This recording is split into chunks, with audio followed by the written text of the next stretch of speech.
বিসমিল্লাহির রহমানির রাহিম। কুরাইশদের মাঝে যখন এ কথাটি ছড়িয়ে পড়ল যে মুহাম্মদ সাল্লাল্লাহু আলাইহি ওয়াসাল্লাম মক্কায় নেই, তখন একদিকে যেমন কুরাইশ নেতৃবৃন্দ খবরটি বিশ্বাসই করতে পারছিল না, অন্যদিকে মক্কায় একটি ভীতির ভাবও ছড়িয়ে পড়ে। সাথে সাথে তারা বনু হাশিমের প্রতিটি বাড়িতে তল্লাশি শুরু করে দেয়। মুহাম্মদ সাল্লাল্লাহু আলাইহি ওয়াসাল্লাম এর ঘনিষ্ঠ ব্যক্তিদের বাড়ি ঘর তল্লাশি করতে করতে তারা আবু বকরের বাড়িতে উপস্থিত হয়। তাদের সাড়া পেয়ে আবু বকরের মেয়ে আসমা বেরিয়ে আসেন। কুরাইশ নেতা আবু জাহল তাকে জিজ্ঞেস করল, তোমার আব্বা কোথায়? তিনি উত্তর দিলেন, তিনি এখন কোথায় তা তো আমি জানি না। নরাধম আবু জাহল আসমার গালে সজোরে এক থাপ্পড় বসিয়ে দিলে তাঁর কানের দুলটি ছিটকে পড়ে এবং তিনি মাটিতে লুটিয়ে পড়েন। কুরাইশদের যখন স্থির বিশ্বাস হল যে মুহাম্মদ সাল্লাল্লাহু আলাইহি ওয়াসাল্লাম সত্যি সত্যি মক্কা থেকে চলে গেছেন, তখন তাদের অস্থিরতা আরও বেড়ে যায়। তারা একদল পদচিহ্ন বিশারদকে পদচিহ্ন অনুসরণ করে তাদের খুঁজে বের করার জন্য লাগিয়ে দেয়। পদচিহ্ন বিশারদরা শাওর পর্বতের গুহার কাছে এসে কুরাইশদের বলেন, আল্লাহর কসম, তোমাদের সাথী মুহাম্মদ সাল্লাল্লাহু আলাইহি ওয়াসাল্লাম এ গুহা ছেড়ে এখনো কোথাও যায়নি। আসলে তাদের এ অনুমান সঠিক ছিল।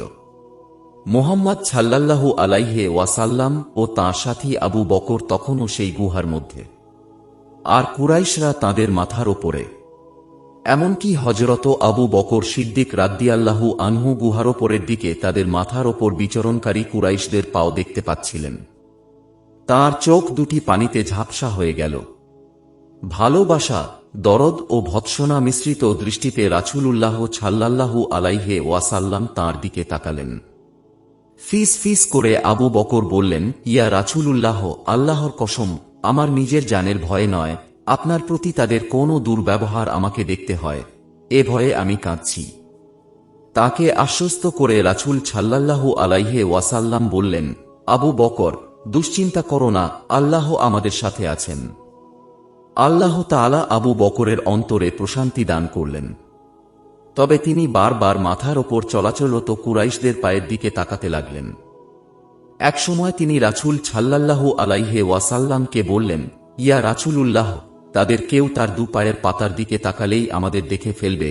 জবাবে রাসূল সাল্লাল্লাহু আলাইহি ওয়াসাল্লাম বললেন, তুমি কি মনে করেছ আমরা মাত্র দুজন? তৃতীয় একজন আল্লাহ আমাদের সাথে আছেন। সেই মুহূর্তে তারা দুজন কুরাইশদের এক যুবককে বলতে শুনলেন, তোমরা সবাই গুহার দিকে এসো, আমরা একটু ভেতরটা দেখব। উমাইয়া ইবন খালফ তাকে একটু বিদ্রূপ করে বলল, গুহার মুখে এই মাকুৎসা ও তার বাসা দেখতে পাও না? এগুলি মুহাম্মাদের জন্মেরও আগে থেকে এখানে আছে। তবে আবু জাহল বলল, লাত ও উজ্জার শপথ, আমার মনে হচ্ছে তারা আমাদের ধারে কাছে কোথাও আছে। আমাদের কথা তারা শুনছে এবং আমাদের কার্যকলাপও তারা দেখছে, কিন্তু তার ইন্দ্রজালেও আমাদের দৃষ্টিশক্তি আচ্ছন্ন হয়ে পড়েছে, তাই আমরা তাদের দেখতে পাচ্ছি না। যা হোক, কুরাইশরা মুহাম্মদ সাল্লাল্লাহু আলাইহি ওয়াসাল্লামকে খুঁজে বের করার ব্যাপারে একেবারে হাত গুটিয়ে নিল না এবং তাঁর পিছু ধাওয়া করার সিদ্ধান্তেও তাদের কোনো নড়চড় হল না। মক্কা ও মদিনার মধ্যবর্তী স্থানে বসবাসরত গোত্রগুলিতে তারা ঘোষণা করে দিল, কোনো ব্যক্তি মুহাম্মাদকে জীবিত বা মৃত যে কোনো অবস্থায় ধরে দিতে পারলে তাকে 100টি উন্নত জাতের উট পুরস্কার দেয়া হবে। সুরাকা ইবন মালিক আল মাদলাজি তখন মক্কার অনতি দূরে কুদাইদ নামক স্থানে তার গোত্রের একটি আড্ডায় অবস্থান করছিল।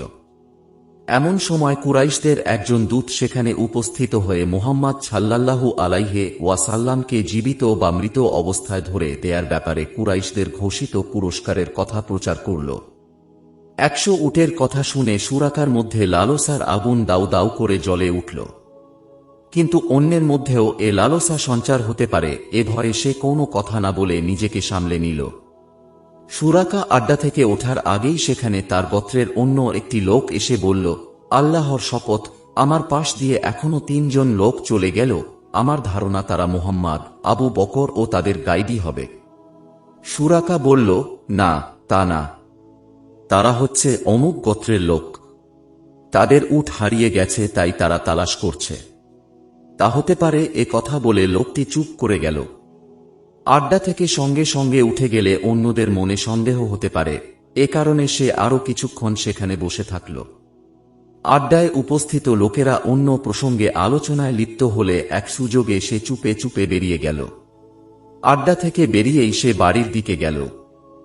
বাড়িতে পৌঁছেই দাসীকে বলল, তুমি চুপে চুপে মানুষ না দেখে এমনভাবে আমার ঘোড়াটি অমুক উপত্যকায় বেঁধে রাখবে।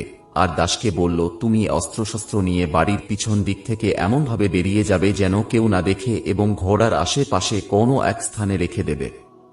সুরাকা বর্ম পরে অস্ত্রশস্ত্রে সজ্জিত হয়ে ঘোড়ার পিঠে সওয়ার হল এবং মুহাম্মাদকে পাকড়াও করার জন্য দ্রুত ঘোড়া হাঁকাল, যাতে মুহাম্মদ সাল্লাল্লাহু আলাইহি ওয়াসাল্লামকে ধরে দিয়ে অন্য কেউ এ পুরস্কার ছিনিয়ে নিতে না পারে। সে ছিল তার গোত্রের দক্ষ ঘোড়সওয়ারদের অন্যতম। সে ছিল দীর্ঘদেহী, বিশাল বপুধারী, পদচিহ্ন বিশারদ ও বিপদে দারুণ ধৈর্যশীল। সর্বোপরি সে ছিল একজন বুদ্ধিমান কবি। তার ঘোড়াটি ছিল উন্নত জাতের। সুরাকা সামনে এগিয়ে চলল। কিছু দূর যাওয়ার পর ঘোড়াটি হচট খেল এবং সে পিঠ থেকে দূরে ছিটকে পড়ল। এটাকে সে অশুভ লক্ষণ মনে করে বলে উঠল, একই ওরে ঘোড়া, তুই নিপাত যা। এই বলে সে আবার ঘোড়ার পিঠে উঠল। কিছু দূর যেতে না যেতেই ঘোড়াটি আবার হচট খেল। এবার তার অশুভ লক্ষণের ধারণা আরও বেড়ে গেল। সে ফিরে যাওয়ার চিন্তা করল, কিন্তু 100 উটের লোভ তাকে এ চিন্তা থেকে বিরত রাখল। দ্বিতীয়বার ঘোড়াটি যেখানে হচট খেয়েছিল সেখান থেকে সামান্য দূরে সে দেখতে পেল মুহাম্মদ সাল্লাল্লাহু আলাইহি ওয়াসাল্লাম তার দুই সঙ্গীকে। সঙ্গে সঙ্গে সে তার হাত ধনুকের দিকে বাড়াল, কিন্তু সে হাতটি যেন একেবারে অসাড় হয়ে গেল। সে দেখতে পেল তার ঘোড়ার পা যেন শুকনো মাটিতে দেবে যাচ্ছে এবং সামনে থেকে প্রচণ্ড ধোঁয়া উঠে ঘোড়া ও তার চোখ আচ্ছন্ন করে ফেলছে। সে দ্রুত ঘোড়াটি হাঁকানোর চেষ্টা করল, কিন্তু ঘোড়াটি এমন স্থির হয়ে গেল যেন তার পা লোহার পেরেক দিয়ে মাটিতে গেঁথে দেয়া হয়েছে। অতঃপর সুরাকা রাসূল সাল্লাল্লাহু আলাইহি ওয়াসাল্লাম ও তাঁর সঙ্গীদলের দিকে ফিরে অত্যন্ত বিনীত কণ্ঠে চেঁচিয়ে চেঁচিয়ে বলল, ওহে, তোমরা তোমাদের প্রভুর দরবারে আমার ঘোড়ার পা মুক্ত হওয়ার জন্য দুআ করো। আমি তোমাদের কোনো অকল্যাণ করব না। রাসূল সাল্লাল্লাহু আলাইহি ওয়াসাল্লাম দুআ করলেন। তার ঘোড়া মুক্ত হয়ে গেল। সঙ্গে সঙ্গে তার লালসাও আবার মাথাচাড়া দিয়ে উঠল। সে তার ঘোড়াটি আবার রাসূল সাল্লাল্লাহু আলাইহি ওয়াসাল্লাম এর দিকে হাঁকাল। এবার পূর্বের চেয়েও মারাত্মকভাবে তার ঘোড়ার পা মাটিতে আটকে গেল। এবারও সে রাসূল সাল্লাল্লাহু আলাইহি ওয়াসাল্লামের সাহায্য কামনা করে বললেন, আমার এ খাদ্য সামগ্রী, আসবাবপত্র ও অস্ত্রশস্ত্র তোমরা নিয়ে নাও। আমি আল্লাহর নামে অঙ্গীকার করছি, মুক্তি পেলে আমি আমার পেছনে ধাবমান লোকদের তোমাদের থেকে অন্য দিকে হটিয়ে দেব। তাঁরা বললেন, তোমার খাদ্য সামগ্রী ও আসবাবপত্রের প্রয়োজন আমাদের নেই, তবে তুমি লোকদের আমাদের থেকে দূরে হটিয়ে দেবে। অতঃপর রাসূল সাল্লাল্লাহু আলাইহি ওয়াসাল্লাম তার জন্য দুআ করলেন। তার ঘোড়াটি মুক্ত হয়ে গেল। সে ফিরে যাওয়ার সিদ্ধান্ত নিয়ে রাসূল সাল্লাল্লাহু আলাইহি ওয়াসাল্লাম ও তাঁর সঙ্গীদ্বয়কে ডেকে বলল, তোমরা একটু থামো, তোমাদের সাথে আমি কিছু কথা বলতে চাই। আল্লাহর কসম, তোমাদের কোনো অকল্যাণ আমি করব না। রাসূল সাল্লাল্লাহু আলাইহি ওয়াসাল্লাম ও আবু বকর উভয়ে বলে উঠলেন, তুমি আমাদের কাছে কি চাও? সে বলল, আল্লাহ কসম, হে মুহাম্মদ, আমি নিশ্চিতভাবে জানি শিগগিরই তোমার দিন বিজয় হবে। আমার সাথে তুমি ওয়াদা করো, আমি যখন তোমার সাম্রাজ্যে যাব তুমি আমাকে সম্মান দেবে। আর এই কথাটি একটু লিখে দাও। রাসূল সাল্লাল্লাহু আলাইহি ওয়াসাল্লাম আবু বকরকে লিখতে বললেন। তিনি একখণ্ড হাড়ের ওপর কথাগুলি লিখে তার হাতে দিলেন। সুরাকা ফিরে যাবার উপক্রম করছে, এমন সময় রাসূল সাল্লাল্লাহু আলাইহি ওয়াসাল্লাম তাকে বললেন, সুরাকা, তুমি যখন কিসরার রাজকীয় পোশাক পরবে তখন কেমনে হবে? বিস্ময়ের সাথে সুরাকা বলল, কিসরা ইবন হুরমুজ। রাসূল সাল্লাল্লাহু আলাইহি ওয়াসাল্লাম বললেন, হ্যাঁ, কিসরা ইবন হুরমুজ। সুরাকা পেছন ফিরে চলে গেল। ফেরার পথে সে দেখতে পেল লোকেরা তখনও রাসূল সাল্লাল্লাহু আলাইহি ওয়াসাল্লামকে সন্ধান করে ফিরছে। সে তাদেরকে বলল, তোমরা ফিরে যাও, আমি এ অঞ্চলে বহুদূর পর্যন্ত তাকে খুঁজেছি। আর তোমরা তো জানো পদ চিহ্ন অনুসরণের ক্ষেত্রে আমার যোগ্যতা কতখানি। তার এ কথায় লোকেরা ফিরে গেল। মুহাম্মদ সাল্লাল্লাহু আলাইহি ওয়াসাল্লাম ও তাঁর সঙ্গীদ্বয়ের খবর সে সম্পূর্ণরূপে চেপে গেল। যখন তার স্থির বিশ্বাস হল এত দিনে তাঁরা মদিনায় পৌঁছে কুরাইশদের শত্রুতা থেকে নিরাপত্তা লাভ করেছেন, তখন সে তার ঘটনাটি প্রচার করল।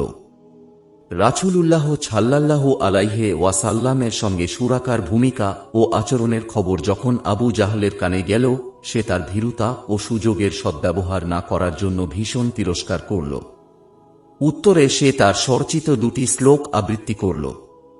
আল্লাহর শপথ, তুমি যদি দেখতে আবু হিকাম আমার ঘোড়ার ব্যাপারটি, যখন তার পা ডুবে যাচ্ছিল, তুমি জানতে এবং তোমার কোনো সংশয় থাকত না মুহাম্মদ প্রকৃত রাসূল, সুতরাং কে তাকে প্রতিরোধ করে। সময় দ্রুত গড়ে চলল। একদিন যে মুহাম্মদ সাল্লাল্লাহু আলাইহি ওয়াসাল্লাম মক্কা থেকে রাতের অন্ধকারে গোপনে সরে গিয়েছিলেন, আবার তিনি বিজয়ীর বেশে হাজার হাজার শস্ত্র সঙ্গীসহ প্রবেশ করলেন সেই মক্কা নগরীতে। অত্যাচারী ও অহংকারী কুরাইশ নেতৃবৃন্দ, যাদের দৌরাত্বে সর্বদা প্রকম্পিত থাকত, মক্কা ভীত বিহ্বল চিত্তে হাজির হল মুহাম্মদ সাল্লাল্লাহু আলাইহি ওয়াসাল্লাম এর নিকট করুণা ভিক্ষার জন্য। মহানুভব নবী সাল্লাল্লাহু আলাইহি ওয়াসাল্লাম তাদের বললেন, যাও তোমরা সবাই মুক্ত স্বাধীন। সুরাকা ইবন মালিক চলল রাসূলুল্লাহ সাল্লাল্লাহু আলাইহি ওয়াসাল্লামের কাছে তার ইসলামের ঘোষণা দানের জন্য। সে সঙ্গে নিল 10 বছর পূর্বে প্রদত্ত রাসূলুল্লাহ সাল্লাল্লাহু আলাইহি ওয়াসাল্লাম এর সেই অঙ্গীকার পত্রটি। পরবর্তীকালে সুরাকা বর্ণনা করেছেন, আমি জিরারা, মক্কার নিকটবর্তী একটি স্থান থেকে রাসূলুল্লাহ সাল্লাল্লাহু আলাইহি ওয়াসাল্লাম এর নিকট আসলাম। আনসারদের একদল সৈনিকের অভ্যন্তরে ঢুকে পড়লে তারা আমাকে তীরের বাট দিয়ে পিটাতে শুরু করে এবং বলতে থাকে, দূর হও, দূর হও, কি চাও? তবুও আমি তাদের সারির মধ্যে ঢুকে পড়লাম এবং রাসূলুল্লাহ সাল্লাল্লাহু আলাইহি ওয়াসাল্লামের কাছাকাছি গেলাম। তিনি তখন তার উটনীর ওপর শোয়ার। আমি সেই অঙ্গীকার পত্রটি সহ হাত উঁচু করে বললাম, ইয়া রাসূলুল্লাহ, আমি সুরাকা ইবন মালিক, আর এই হল আপনার অঙ্গীকার পত্র। রাসূল সাল্লাল্লাহু আলাইহি ওয়াসাল্লাম বললেন, সুরাকা, আমার কাছে এসো, আজ প্রতিশ্রুতি পালন ও সদ্ব্যবহারের দিন। আমি রাসূলুল্লাহ সাল্লাল্লাহু আলাইহি ওয়াসাল্লামের কাছাকাছি গিয়ে তাঁর সামনে ইসলামের ঘোষণা দিলাম। এভাবে আমি তাঁর কল্যাণ ও বরকত লাভে ধন্য হলাম। রাসূলুল্লাহ সাল্লাল্লাহু আলাইহি ওয়াসাল্লাম ওফাতে হযরত সুরাকা রাদিয়াল্লাহু আনহু ব্যতীত ও শোকাভিভূত হন। 100টি উটের লোভে যেদিন রাসূলুল্লাহ সাল্লাল্লাহু আলাইহি ওয়াসাল্লামকে হত্যার সিদ্ধান্ত নিয়েছিলেন, সেদিনটির কথা ঘুরে ফিরে তাঁর স্মৃতিতে ভেসে উঠতে থাকে। এখন পৃথিবীর সকল উটও রাসূলুল্লাহ সাল্লাল্লাহু আলাইহি ওয়াসাল্লাম এর একটি নখাগ্রেরও সমান নয়। তিনি রাসূলুল্লাহ সাল্লাল্লাহু আলাইহি ওয়াসাল্লামের সেই প্রশ্নটি বারবার আওড়াতেন, সুরাকা, যেদিন তুমি কিসরার পোশাক পরবে, কেমন হবে? কিসরার পোশাক যে সত্যি তিনি পরবেন সে ব্যাপারে তাঁর বিন্দুমাত্র সন্দেহ ছিল না। সময় বরে চলল। ইসলামী খিলাফতের দায়িত্ব হযরত উমার ফারুক রাদিয়াল্লাহু আনহু এর হাতে ন্যস্ত হল। তাঁর গৌরবময় যুগে মুসলিম সেনাবাহিনী ঝড়ের গতিতে পারস্য সাম্রাজ্যে প্রবেশ করল। তাঁর পারস্যের দুর্গসমূহ তছনছ করে দিয়ে তাদের বাহিনীকে পরাজিত করে পারস্য সিংহাসন দখল। হযরত উমার রাদিয়াল্লাহু আনহু খিলাফতকালের শেষ দিকে পারস্য জয়ের সুসংবাদ নিয়ে সেনাপতি সাদ বিন আবু ওয়াক্কাসের দূত পৌঁছালেন মদিনায়। তিনি সঙ্গে নিয়ে এলেন পারস্যের গনিমতের 1/5। গনিমতের ধন দৌলত উমারের সামনে স্তূপীকৃত করা হলে তিনি বিস্ময়ের সাথে সেদিকে তাকিয়ে থাকলেন। তার মধ্যে ছিল কিসরার মণি মুক্তা খচিত মুকুট, সোনার জড়ি দেয়া কাপড়, মুক্তার হার এবং তার এমন চমৎকার দুটি জামা যা ইতিপূর্বে আর কখনো হযরত উমার দেখেননি। তাছাড়া আরও ছিল বহু অমূল্য জিনিস। হযরত উমার হাতের লাঠিটি দিয়ে এই মূল্যবান ধনরত্ন উল্টাতে লাগলেন।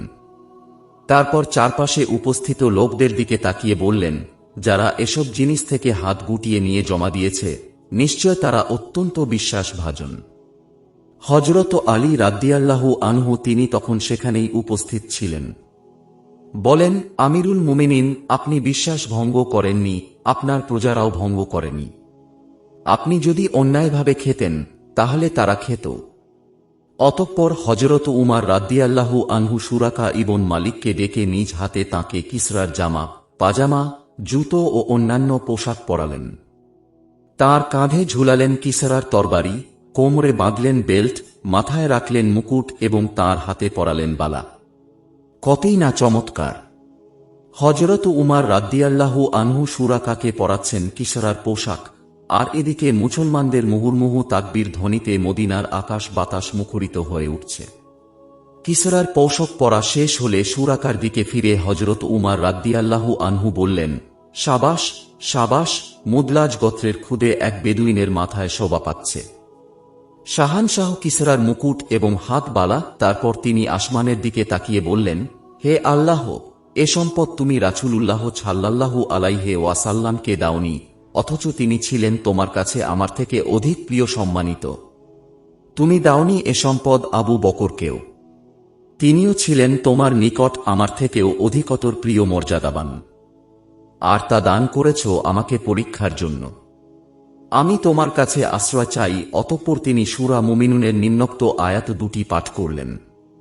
তারা কি মনে করে আমি তাদেরকে সাহায্য স্বরূপ যে ধনৈশ্বর্য ও সন্তান সন্ততি দান করি তা দ্বারা তাদের সকল প্রকার মঙ্গল ত্বরান্বিত করছি? না, তারা বুঝে না। সূরা মুমিনুন। সকল সম্পদ মুসলমানদের মধ্যে বন্টন না করা পর্যন্ত তিনি সে মজলিস ত্যাগ করলেন না। হযরত সুরাকা ইবন মালিকের এ কাহিনী ইমাম বুখারী